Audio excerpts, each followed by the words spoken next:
Vince McMahon. And the reason I wanted to talk Vince McMahon this week anyways, because there has been rumors and the swirling of Vince maybe returning to WWE in some capacity in the last couple of weeks, whether it be a TV role, whether it be something in the back.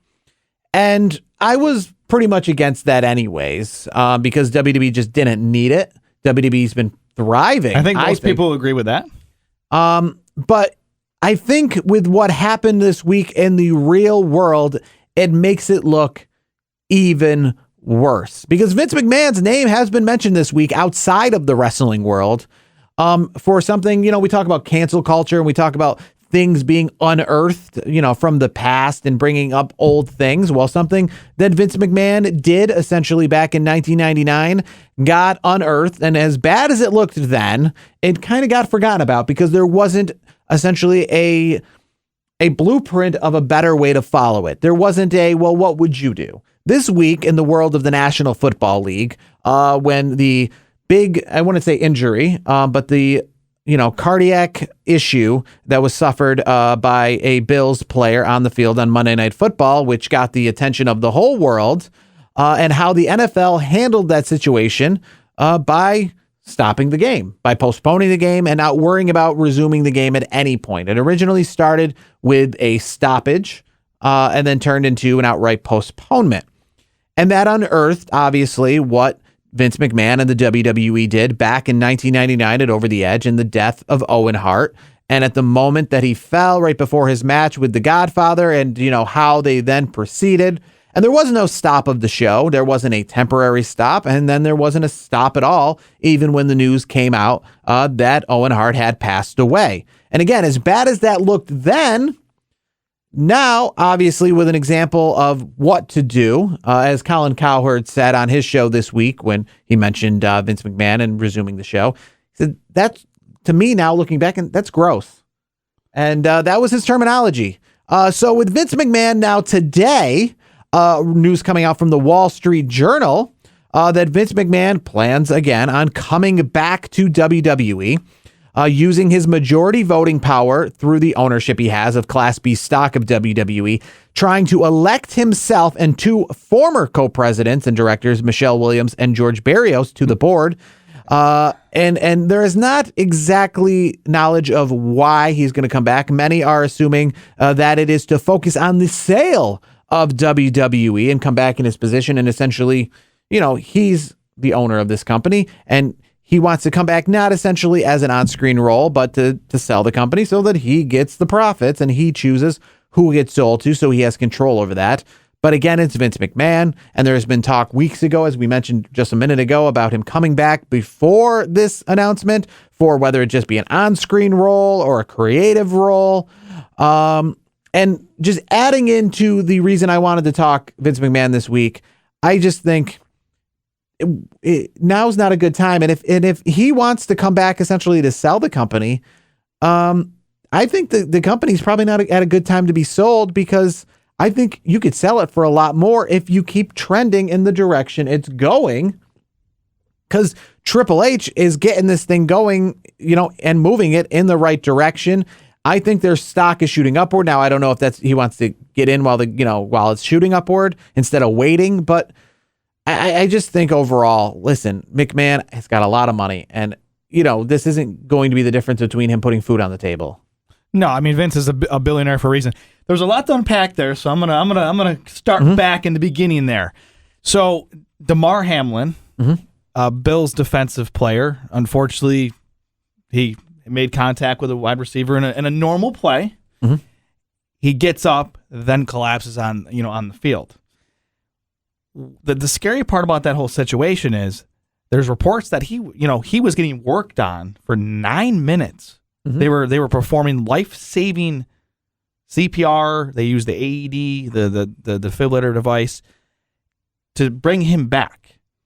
Now, I do, obviously the last, since Monday night, so this is we're towards the end of the week.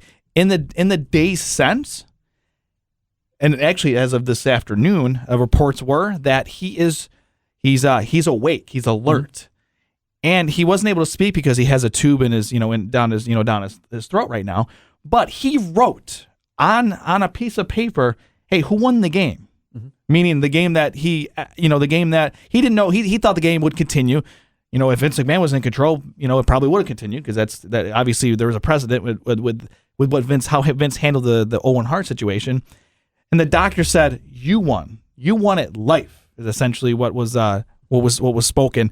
Now, given the circumstances, and I'm not a medical professional, you aren't a medical professional, but it's a miracle that this young man who's 24 years old, who's in the prime of his life and in the dream of playing in the NFL, he was textbook. He didn't have a pulse for that time, which they had to resuscitate him a second time reportedly as well. But where he's come from and where he is now, he's making great strides. And to have the nerve, the first thing that happens when you have these situations, from my understanding, is it's a neurological thing. So for him to remember that he was in a game that he got taken out of, that tells you that it's trending upward. He's not out of the woods yet. We know this, but he's trending up. He's trending in the right direction. Thank goodness. Unfortunately, back in 1999, Owen Hart didn't have that same luxury. He unfortunately passed away, and Vince McMahon kept the show going back in 1999, which I can't believe. Looking back, I can't believe he did that, because if you go back and you watch it on Peacock or WWE Network, depending on where you are in the world, you can still see where his body laid because of the stain on the ring. I don't know how any of the wrestlers back then said, "I'm not wrestling in that ring. Somebody just passed away." And here's the other point. The NFL, there's disputes of information that are going out. NFL might be just covering their tracks. Maybe they got some bad reports out there. Regardless of the situation, there was reports out there that the NFL was looking to get the game back on 5 minutes. They were giving both teams 5 minutes, and then the game was going to be played until both coaches said, "No, this isn't happening." So I'm not sure where the facts lie. We may not ever know. Well, one thing you've got with the NFL, and this is why this looks bad, is because you have more parties in charge. You have a union, you have a league. And with WWE and wrestling in general, we know you don't have a union. You have Vince. Yes, you have Vince. And that's the thing. And to go back to bring it back to the wrestling side of it, in 1999, the wrestlers were probably, if they would have said, "No, I'm not going out there," they probably would have gotten fired, because it's Vince McMahon. And unfortunately, that's how things look. Now going, fast forward almost a quarter century later, I can't believe I'm saying that, because we're in 2023 now. It's just not it's not a good look. It's a bad look completely for Vince McMahon. Yeah, because this thing that essentially to non-wrestling fans got long forgotten about, and people who may never have been wrestling fans don't know about this, and it is being unearthed. And like I said, it's being talked about on sports shows that they did this, so that people go, "Wait, they did that?" And, like I said, we know as wrestling fans that it didn't necessarily look good then. And with Vince McMahon, I remember in the post-press conference of Over the Edge, said things like, "Well, we just didn't know what to do. We freaked out in the moment. We just wanted to continue doing what we were doing." And you start to look at it now from a more modern perspective. And I don't think people's emotions are different now than they were then. I think that is kind of a cop-out answer. One thing with Vince McMahon and WWE in general is, and I've said this before on the show, you could give Owen Hart that pass if that truly was a spur of the moment. I didn't know what to do. We just freaked and we just kept going with the show because we didn't have an answer. If there was an example in where he had some time to think about something and then canceled the show, I'm thinking about Eddie Guerrero, exactly. He passed away the night before during a pay-per-view, obviously not at the pay-per-view, or Brian Pillman, and Monday Night Raw still went on. Now, the one kind of example you could use is Chris Benoit, where he canceled the show for the live audience, but they still did a memorial tribute for him that night, the day after. They still don't put a show on. They still put something on television then. And, things have happened. There have been a lot of these kind of tragedies in the world of wrestling. And COVID could be included. The COVID pandemic could be included. And I like how WWE has always stood by the fact that they were like the only company that put on shows, during COVID without any break, unlike everybody else. And that's not something to hang your hat on. That's not something to be like, hey, when everyone else was like deeming the world, to be a little more important than our entertainment product, we never stopped. The fact that WWE doesn't even have a season, so it's not like, again, this is our season, we better make the most of it. They go on all the time. And frankly, we always talk about WWE having a season. These are examples why they would never have a season, especially under Vince McMahon, because when COVID happens, when literally everyone, when the NBA or March Madness is going into, its biggest tournament of the year, it cancels it for the whole year, not just postpones it. It puts it off and cancels it for the whole year, while Vince McMahon's over here saying, hey, we still put SmackDown on. We didn't stop SmackDown.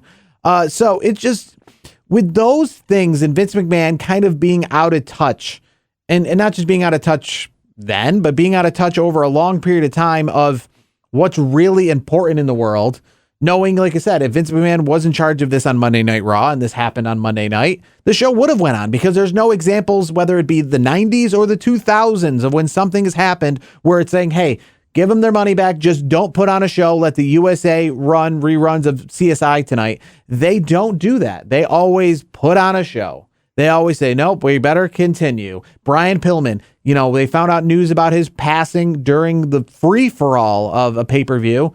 Did they postpone the pay-per-view to the next night? Did they tell everyone to go home? They just announced it on the free-for-all, and then that pay-per-view went on. It's unfortunately it's bad optics looking back, 20 plus, almost 25 years later. It just shows you, like you said, it just shows you how Vince McMahon kind of views. It feels like he doesn't have a good track record of times where you can see visibly on television of him doing the right thing. Maybe, the tribute to the troop shows are, a good testament to, him doing something positively.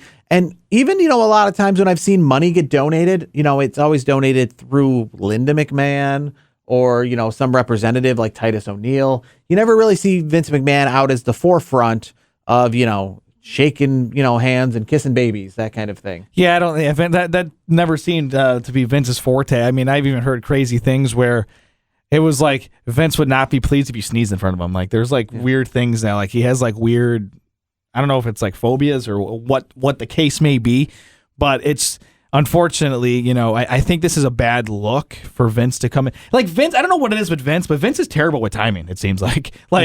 Just when everything happens on Monday Night Football, and then obviously things get unearthed from the 90s, this gets announced in the same week. Like, oh, hey, I'm going to bring back my own board so I can get back right before, though, when this all took place of the reason he essentially stepped away, he decided it was, smart, I guess, or even, a sane thing to do to come out on SmackDown and just say, hey, welcome to SmackDown. And just to make himself, that's kind of the ego this guy has. He's got nothing to say, but he wants to come out and say something the day in which is probably the day where he should probably go away more so than ever. And kind of the reason why I wanted to talk about this so much so. Well, actually, real quick, I don't want to cut you off. There's one other point I do want to bring up with Vince McMahon. And if we go back to when everything broke, when Vince, stepped down, did all that, I believe I could be wrong on this, but I believe I mentioned that he still has his stock. And guess what? That whole stock thing has come back and reared its ugly head in the first part of the year. He never sold the company or sold his stock. And the misconception a lot of people are out there is like, oh, Vince is completely gone. No, he stepped away and kept his majority shares in the company that he was once running. So this whole situation is just bad. Yeah, he stepped away so he could essentially attend to this other matter in life. But so recently on Vice, and I know it's not the newest thing, I think it came out a few months ago, but I just recently saw it, and that was the 9 Lives of Vince McMahon. And the 9 Lives of Vince McMahon on Vice is made similarly to the Dark Side of the Ring episodes on Vice, and most of it is kind of cobbed together with pieces from other Dark Sides of the Ring, whether it be the Chris Benoit story, the Owen Hart story, the steroid trial, whatever the reason is, whatever the Dark Side of the Ring episode that mentioned Vince McMahon, most likely all of them mentioned him in a negative light, Jimmy Snuka. They pieced kind of all those interviews together and then got a few more new interviews to sew it all up right till his retirement. And I will say, when you take things and you spread them out over years, whether it be how he got into the WWF or, the steroid trial or the sexual harassment of a referee in the 80s or the Owen Hart thing. When you spread them out, it seems to lessen the blow. But I'll give this documentary some credit where it really opened my eyes more so than I thought. And that's, wow, when you put all this stuff kind of together and you go one after another, you go, wow, this isn't just like, oh, a speeding ticket, oh, a speeding ticket, oh, a speeding ticket, but they're spread out over so many years. When you go, hey, this guy's got a bad record of driving, look, speeding ticket, and you put them all together, and that's kind of what made me want to talk Vince McMahon this week after seeing what happened transpire this week on Monday Night Football, is because after watching this essentially damning thing where you see, wow, there's really not a lot of good things to say. I mean, I think the 9 lives of Vince McMahon was because, again, yeah, wow, this scandal, but he didn't go away. This scandal, but he didn't go. Like, he beat every scandal, and by beating every scandal doesn't necessarily mean he beat it in a legal court of law, meaning he paid it off. He got out of it. I will say this. The only thing I don't like about pieces like that is they're digging up old stuff, putting it together, and making it one hit piece. And guess what? Vince deserves everything that he has gotten because of the crap that he's done. I'm not a huge fan of companies or what have you making money off of stuff that's they're just cobbing together all these different things, and they're selling it as a new show. No, that's the only problem. And there's like, and to preface this, I'm just taking you for what you've been saying about the show. I haven't seen the show. I don't have any, but just and I trust like your viewpoint of it. But to me, and again, I don't condone a damn thing that he's done, in a negative light. The stuff that he's done, unforgivable in my book. I'm just not a fan of a lot of, and this is not even just this particular product, but it's a product in the media industry where it's like they recycle bad things, put it together, and they slap a new sticker on it, and they say, look at this, and it's like, and now they're making more money off of like an old story. Oh no, I absolutely agree. And one that. thing I don't like about this documentary specifically is obviously it pieces together things in which make them think like they happened in a shorter period of time. Like you went right from Owen Hart dying to purchasing WCW and showing up on Monday Night Raw and talking about how you own the competition, kind of sticking it to WCW. But like they didn't happen in back-to-back nights. They didn't happen in back-to-back weeks. You know what I mean? Like, yeah, I just to me, like, and again, I didn't see it, but I know you've seen it, so I'm and that's exactly what my conclusion was. It was like they put things together to make it. It was like it's like they kind of hodgepodge the whole thing together. Is kind of how I felt, because it's like you just said, Owen Hart thing, 99. It wasn't like the same year, 1999, WCW and WWE became one. That was just a few years later. So like I get the chronological situation where Vince has done some really crappy things. Or over like, the years. and one thing, that was brought up and obviously attests to the current situation we're talking about. And maybe at the time it didn't seem as bad. And I know that, listen, I know Randy Orton and everybody who was involved in this wrote off on it. But again, to make this more salacious and then to add to the current climate, it wasn't how many more months later before, Vince McMahon and the creative writing team decided, let's kind of make a mockery of Eddie Guerrero's death, to help give some heel heat to Randy Orton heading into his match with Rey Mysterio. Sure, Rey Mysterio won and Rey Mysterio became champion, I guess, off of becoming a new hero because of Eddie Guerrero's death. But, and I know the Randy Ortons of the world wrote off on it. I know because listen, I know that they went through them first, but at the same time too, as we've talked about, going through some of these people isn't necessarily like, hey, would you have any problem with it? And they know, I can tell them my honest opinion about this and there'll be no recourse. Vince McMahon comes to you and says, hey, you're going to do this. Yes, no? You're going to say yes, right? Because that's Vince. You don't really get that creative back and forth. Yeah, there's typically not a no with Vince. You know what I mean? Like that's I think that's pretty documented. Unless you're like Stone Cold Steve Austin. Like Stone Cold didn't really care. He just took his ball and went home. That's kind of what he, that's what he did. But I guess that is the positive with Vince, though. If some of these people, I guess, understood, and that is that, yeah, he may fire you, but the one thing about Vince is if you're good for business, he'll bring you back. Yeah, he doesn't hold grudges in that sense. So maybe you could have said, I'm not doing this. He would have fired you. And then 6 months later, he never holds grudges, but also nothing's off limits with him, I feel like. Yeah. But I will say, and in a lot of these circumstances, I have heard. I mean, it's been out there that certain storylines have gotten permission from other people involved to say, hey, can we use this? So there are some aspects to that were the WWE group reached out to the talent and said, are you okay with this? Or the family, hey, are you okay with this? A lot of times there wasn't, and the issue that I have is, especially with the Eddie Guerrero thing, like, I don't like capitalizing off of someone's death like that. That to me, I don't think that's a good move.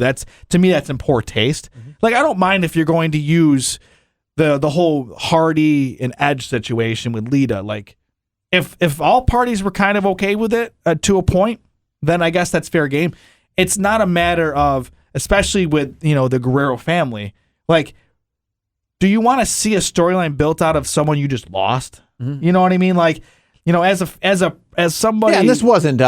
This was 2-3 months later. Maybe not. That's what I mean. Like, as someone who has had recent loss, mm-hmm. I would say absolutely not. And that's the thing. I'm almost a year removed from a very tragic situation in my own life. And if Vince would have told me that, I would probably decked him. Mm-hmm. Like, no, you're not going to make money off of that situation. Absolutely not. And the whole Eddie Guerrero thing, and I totally forgot about that. It's almost like unearthing that part again because I forgot about that. That to me just shows a lot of Vince's character. And he always, I feel like he's like, if there's money to be made, he doesn't care if it's tasteful or not. Yeah, and to kind of put a bow on all of this, I will say this much.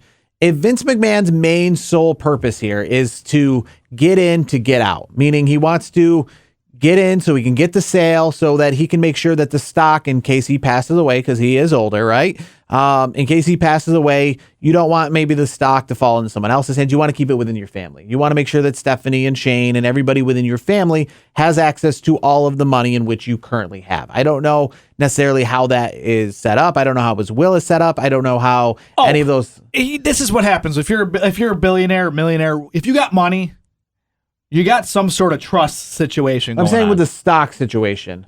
Well, it's this whole thing by Vince. It's manipulation. It's what it is. He's manipulating the power that he has. Mm-hmm. And from his perspective, I wouldn't blame him if I was in his shoes because I built if I was Vince McMahon, I built this company. I made this company what it is. What it became and all the money and everything. I want my cut before I ride off in the sunset. From the perspective from us, the outsider perspective, to me, it's all it is. It's a financial move. I get it. He wants to preserve his family's wealth. I completely get that.